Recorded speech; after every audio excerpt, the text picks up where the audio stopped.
Okay, good afternoon. This is going to be a slightly different talk. We're taking a step away from the individual patient, and I want to share some information from British Columbia with the First Nations that we work with at the Health Authority there, but also work that we're currently doing in the national and international context. And also what we've been doing to look at and engage with Indigenous researchers doing genomic research increasingly globally and in our country. And really here, I think I'm looking to emphasize a couple things. One is sort of, again, stepping away from this idea of an individual and looking more at a collective group of people. And also the concept of rights that has certainly been embedded in Indigenous people's struggle for self-determination in our part of the world since colonization and probably also internationally. So again here, just looking at some current ethics standards, some work that's been done in the research community in collaboration with Indigenous communities, looking at some of the things that have happened as a result of projects that were harmful to communities, and then sort of looking forward to where we want to go. So I'd just like to acknowledge Leonard George, who adopted all of the employees of the First Nations Health Authority into the Wolf Clan, and here is sort of getting this concept of relation and being part of a collective and a group, and what comes with that is accountability and responsibilities to each other, where we are linking ourselves to each other. And so he adopted all of us into the Wolf Clan. And the bottom left there is the Coast Salish territories. And we usually begin all of our talks with a territorial acknowledgement for the unceded territories where we are speaking from. In the middle top, that's our Chief Executive Officer, Joe Gallagher, who supported me to come, and of course Tanya Rubella, who has been really wonderful in supporting me to come here and talk to you today. And then the bottom middle is one of our gathering of wisdom, and these involve our stakeholders, our government partners, and also our chiefs and leadership. I also really want to acknowledge the team that I work with. They're a really diverse and great group of people. We work on a community-based survey across the province of British Columbia called the Regional Health Survey.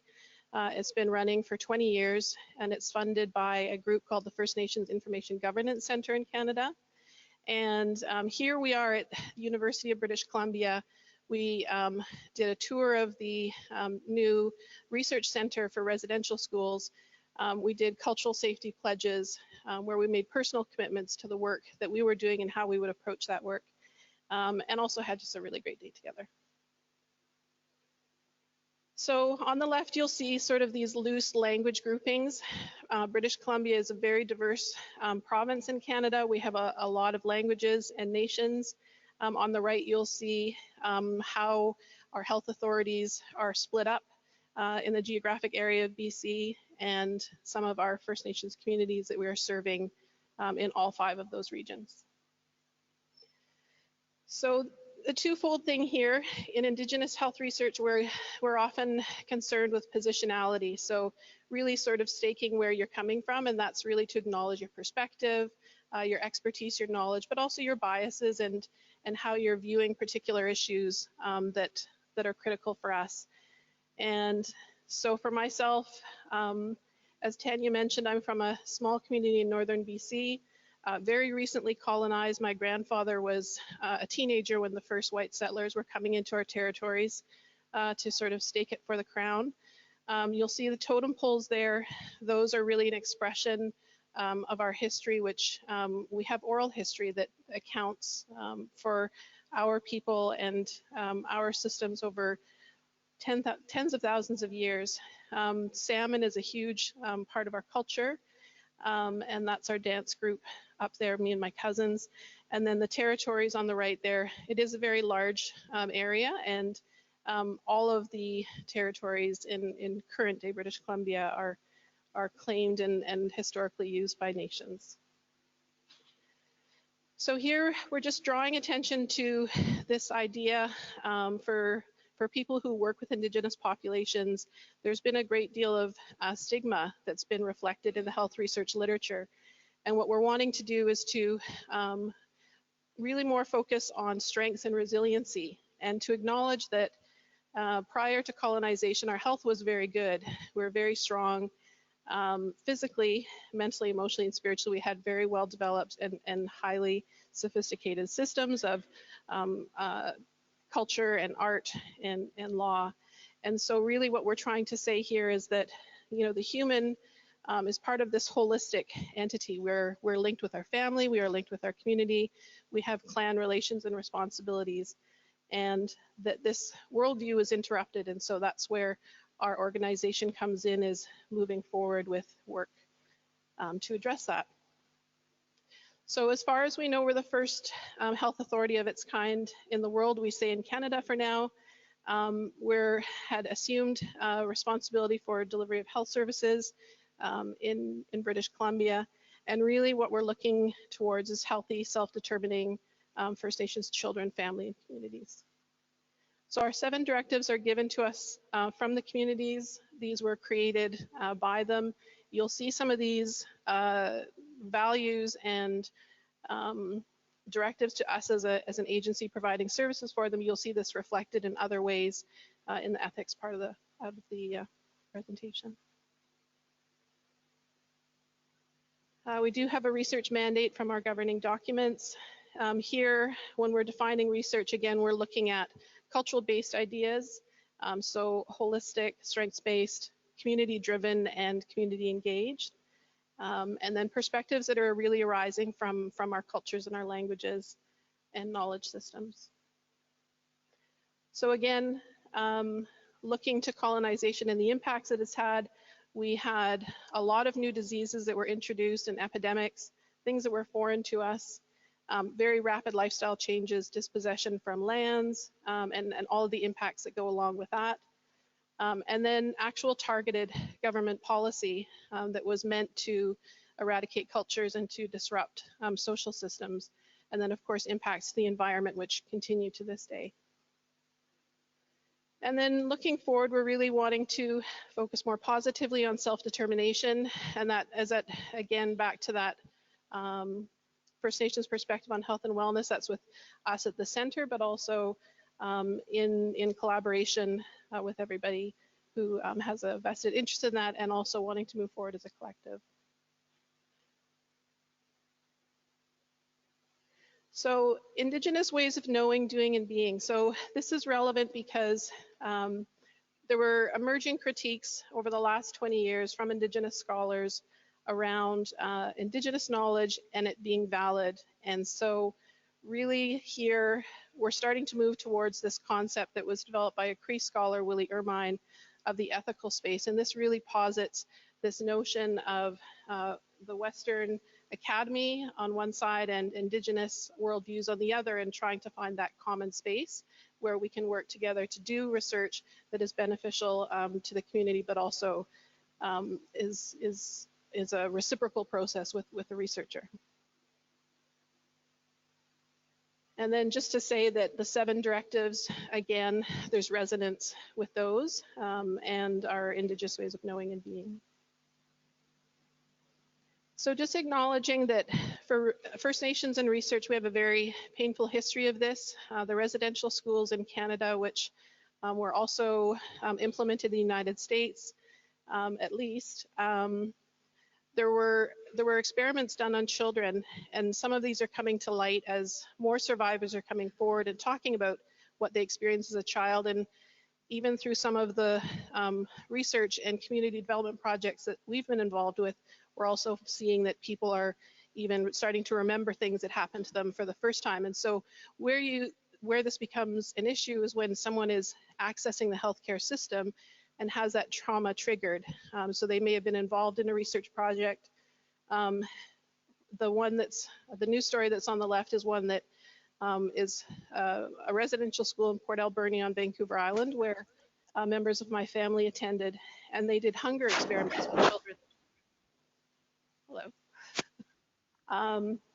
And then also just acknowledging at the same time that this was happening that there were teachings that were being taught in the public health, in the public health world, but also in the public schools, so that people were sort of being raised with these prejudicial ideas that would then come to sort of be influencing them as they go into their professional life.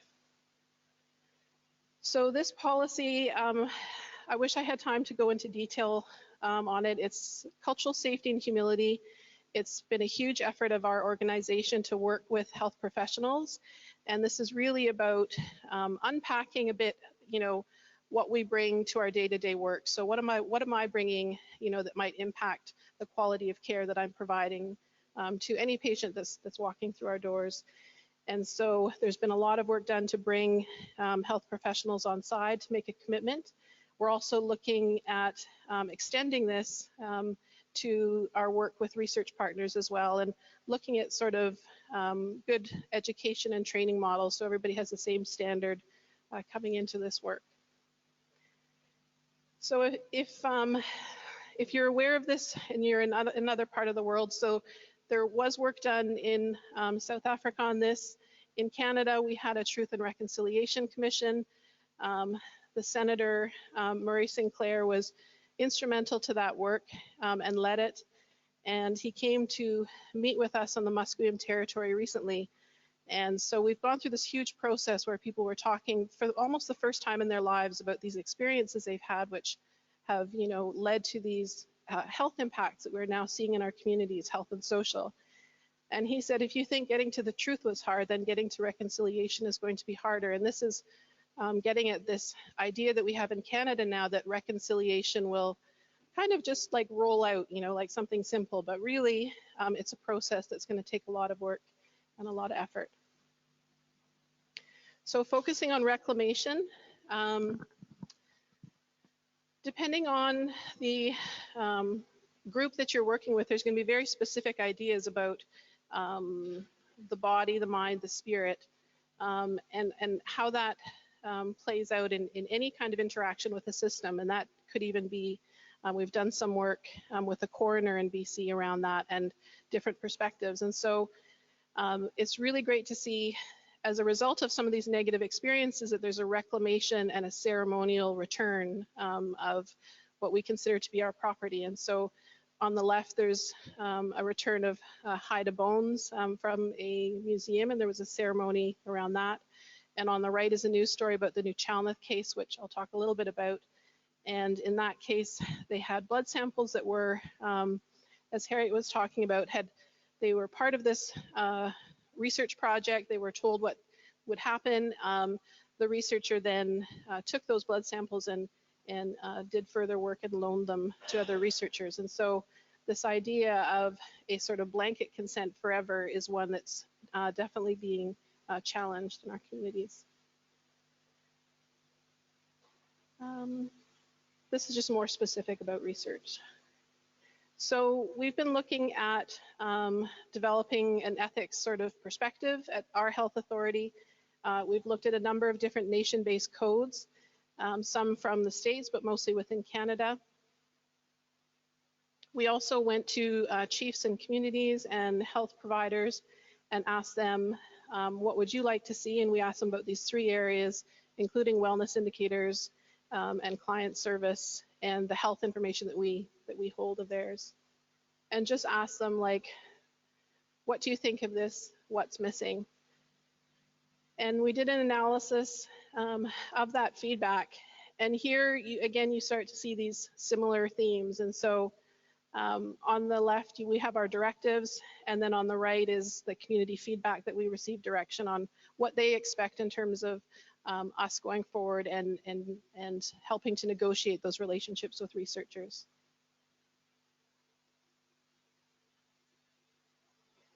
So First Nations Principles of OCAP.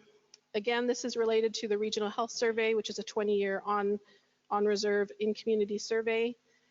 Here, I think the one that I would focus mostly on is ownership, and that's this concept that we do own information about us.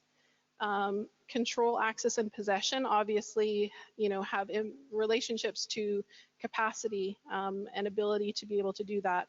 And certainly academic institutions and other institutes currently have that capacity. This is just to remind you to not go use it. It is registered. So in terms of collective and cultural rights of Indigenous people, these are expressed in ethics guidelines. Here, this is a document that I would say in the community is really taken quite seriously and is referred to as a true expression of at least how we expect our rights to be perceived. And I would draw your attention to the importance of relationships here, and also formal engagement of Indigenous people as an ethic, but also as a principle. And then Article 31 specifically addresses human and genetic resources. So TCPS2 in Canada is sort of what I would say is a minimum standard, because we do have community standards and other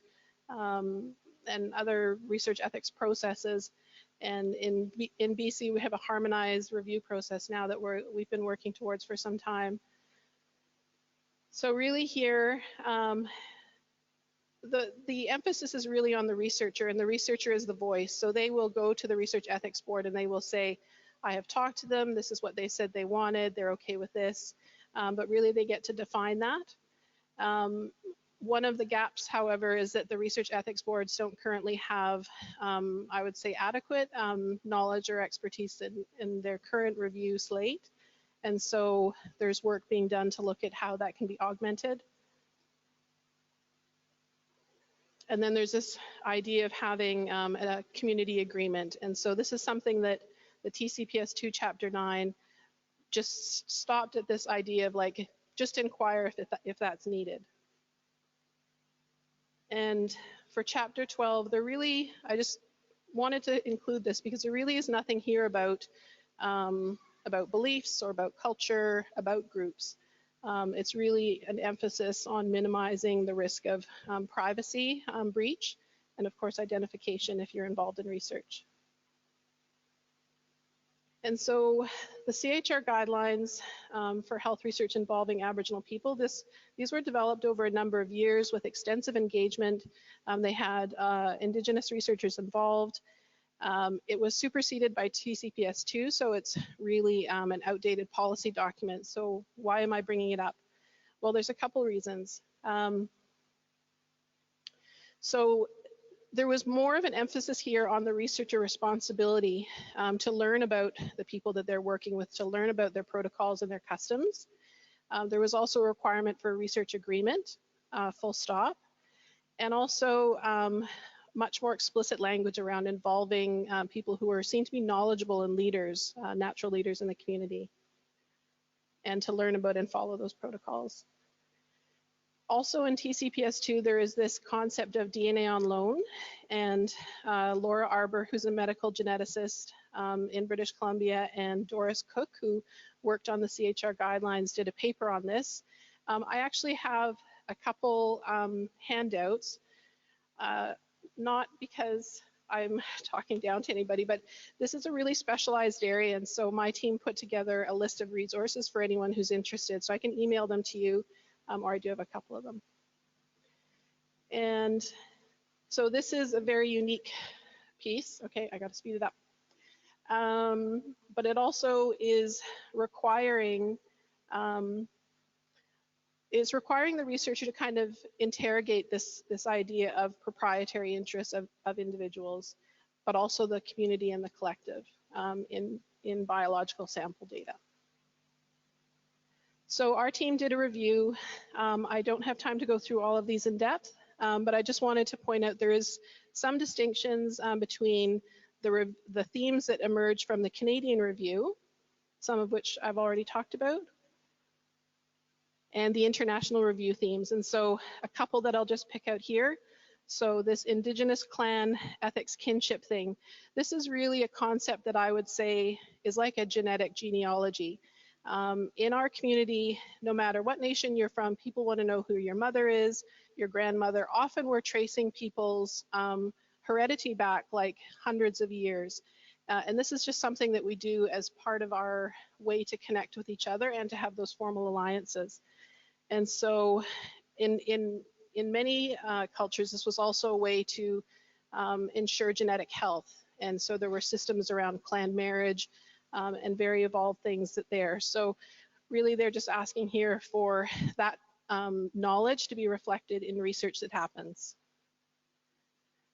Again, I won't spend too much time on this. This is just positing different sort of value systems. So on the right, the Western scientific standards, and then a Maori perspective offered by Maui Hudson, who's a researcher.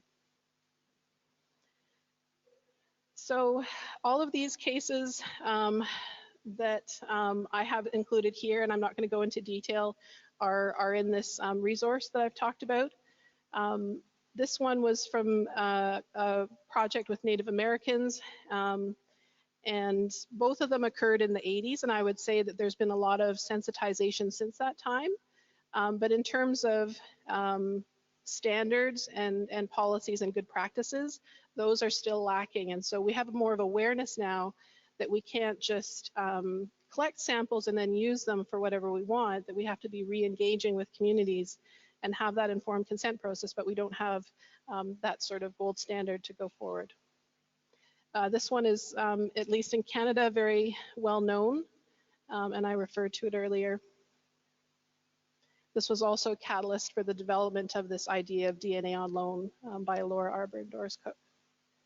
So a couple projects that our health authorities engaged with, we're working with a First Nations surgeon and researcher, and Dr. Nadine Karan, and she is looking at developing a biobank in northern BC.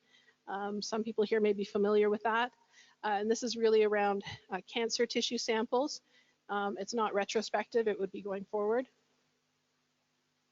And they did an extensive engagement with communities around that. Another one is a Silent Genomes project. This is co-led by Dr. Nadine Karan and Dr. Laura Arbour, among others. It's a substantial project for Indigenous peoples. It's $10.4 million. And it's really looking at this idea to bridge this equity gap where we have children who are coming with rare conditions, and there's really no way to check against other Indigenous samples in the biobank. And this is just coming back to this notion of cultural safety and extending that into the genomic research sphere.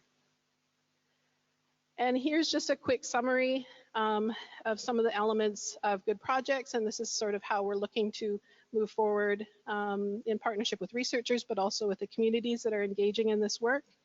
So community engagement, relationship building, having co-leadership of Indigenous researchers in the projects. Knowledge exchange and public information is really important, and people need to know about these projects before someone, does that sort of cold introduction and does like the huge background of why this work is important. And so we've been working on doing communications pieces that will go out to our communities where they get to learn about even just the basic language in this new area of research, because it can be quite overwhelming and frightening. And so there's little videos. We're doing some webinar and cast talks, and really trying to share information ahead of time. And then just having an awareness of the past harms and building that into our approach. And then something that we're looking at, and it's a very evolutionary piece of work, is how are we going to get Indigenous feedback into the ethics review process, understanding that that's a gap. And that's it.